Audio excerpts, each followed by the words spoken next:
It is said in Ulthar, which lies beyond the river Sky, no man may kill a cat. And this I can verily believe as I gaze upon him who sitteth purring before the fire, for the cat is cryptic and close to strange things which men cannot see. He is the soul of antique Egyptus, and bearer of strange tales from forgotten cities in Meroe and Ophir. He is the kin of the jungle's lords, and heir to the secrets of hoary and sinister Africa. The Sphinx is his cousin, and he speaks her language, but he is more ancient than the Sphinx, and remembers that which she hath forgotten. In Ulthar, before ever the burgesses forbade the killing of cats, there dwelt an old cotter and his wife, who delighted to trap and slay the cats of their neighbours. Why they did this I know not, save that many hate the voice of the cat in the night, and take it ill that cats should run stealthily about in the yards and gardens at twilight. But whatever the reason, this old man and woman took pleasure in trapping and slaying every cat that came near to their hovel, and, from some of the sounds heard after dark, many villagers fancied that the manner of slaying was exceedingly peculiar. But the villagers did not discuss such things with the old man and his wife, because of the habitual expression on the withered faces of the two, and because their cottage was so small and so darkly hidden under spreading oaks at the back of a neglected yard. In truth, as much as the owners of cats hated these odd folk, they feared them more, and instead of berating them as brutal assassins, merely took care that no cherished pet or mouser should stray towards the remote hovel under the dark trees. When through some unavoidable oversight a cat was missed, and sounds heard after dark, the loser would lament impotently or console himself by thanking fate that it was not one of his children who had thus vanished, for the people of Ulthar were simple, and knew not whence it is all cats first came.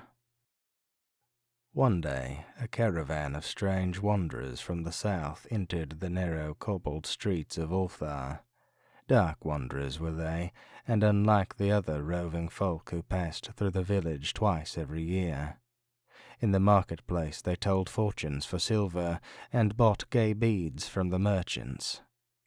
What was the land of these wanderers none could tell, but it was seen that they were given to strange prayers, and that they had painted on the sides of their wagons strange figures with human bodies, and the heads of cats, hawks, rams, and lions, and the leader of the caravan wore a headdress with 2 horns and a curious disc betwixt the horns. There was in this singular caravan a little boy with no father or mother, but only a tiny black kitten to cherish. The plague had not been kind to him, yet had left him this small furry thing to mitigate his sorrow, and when one is very young, one can find great relief in the lively antics of a black kitten. So the boy, whom the dark people called Minnies, smiled more often than he wept, as he sate playing with his graceful kitten on the steps of an oddly painted wagon. On the 3rd morning of the wanderer's stay in Ulthar, Minnies could not find his kitten, and as he sobbed aloud in the marketplace, certain villagers told him of the old man and his wife, and sounds heard in the night. And when he heard these things, his sobbing gave place to meditation, and finally to prayer. He stretched out his arms toward the sun, and prayed in a tongue no villager could understand, though, indeed, the villagers did not try very hard to understand, since their attention was mostly taken up by the sky and the odd shapes the clouds were assuming. It was very peculiar, but as the little boy uttered his petition, there seemed to form overhead the shadowy, nebulous figures of exotic things, of hybrid creatures crowned with horn-flanked discs. Nature is full of such illusions to impress the imaginative. That night the wanderers left Ulthar, and were never seen again, and the householders were troubled when they noticed that in all the village there was not a cat to be found, From each hearth the familiar cat had vanished. Cats large and small, black, grey, striped, yellow, and white. Old Crannon, the burgomaster, swore that the dark folk had taken the cats away in revenge for the killing of Minnie's kitten, and cursed the caravan and the little boy. But Nith, the lean notary, declared that the old cotter and his wife were more likely persons to suspect, for their hatred of cats was notorious and increasingly bold. Still, no one durst complain to the sinister couple, even when little Atal, the innkeeper's son, vowed that he had at twilight seen all the cats of Ulthar in that accursed yard under the trees, pacing very slowly and solemnly in a circle around the cottage, two abreast, as if in performance of some unheard-of rite of beasts. The villagers did not know how much to believe from so small a boy, and, though they feared that the evil pair had charmed the cats to their death, they preferred not to chide the old cotter till they met him outside his dark and repellent yard. So Ulthar went to sleep in vain anger, and when the people awakened at dawn, behold, every cat was back at his accustomed hearth, large and small, black, grey, striped, yellow, and white. None was missing. Very sleek and fat did the cats appear, and sonorous with purring content. The citizens talked with one another of the affair, and marvelled not a little. Old Crannon again insisted it was the dark folk who had taken them, since cats did not return alive from the cottage of the ancient man and his wife.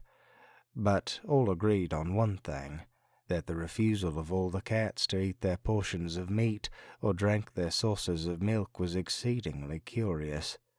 And for 2 whole days the sleek, lazy cats of Ulthar would touch no food, but only doze by the fire or in the sun.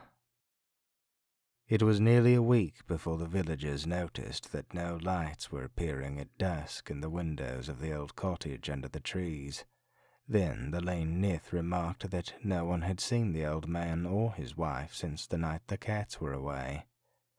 In another week the burgomaster decided to overcome his fears and call at the strangely silent dwelling as a matter of duty, though in so doing he was careful to take with him Shang the blacksmith and Thul the cutter of stone as witnesses, and when they had broken down the frail door they found only this: 2 cleanly picked human skeletons on the earthen floor, and a number of singular beetles crawling in the shadowy corners.